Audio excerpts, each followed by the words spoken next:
আসসালামু আলাইকুম। আপনারা সবাই কেমন আছেন? আলহামদুলিল্লাহ আমি ভালো আছি। আমার মাছ দিয়ে বড়ি খেতে অনেক ভালো লাগে, তাই এখানে মা বড়ি বানাচ্ছে।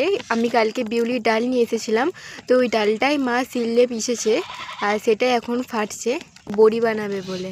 আর দেখুন ব্যাটারটা কত সুন্দর ফর্মি হয়ে গেছে। এবার মা এটাকে পানিতে চেক করে দেখবে, যদি ভেসে যায় তাহলে জানবো যে ব্যাটারটা পারফেক্ট হয়েছে, আর যদি ডুবে যায় তাহলে জানবো যে এখনও হয়নি।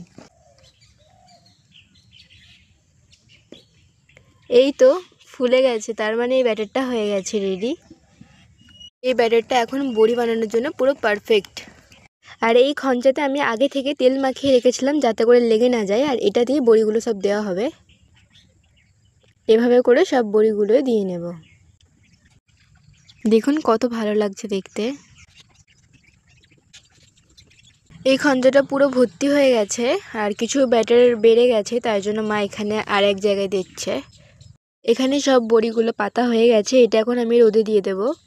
এই তো সব বড়ি পাতা কমপ্লিট হয়ে গেছে, এটা এখন আমি রোদে দিয়ে দিয়েছি। ভিডিওটা এই পর্যন্ত, ভালো লাগলে লাইক কমেন্ট সাবস্ক্রাইব করে পাশে থাকবেন। আল্লাহ হাফিজ।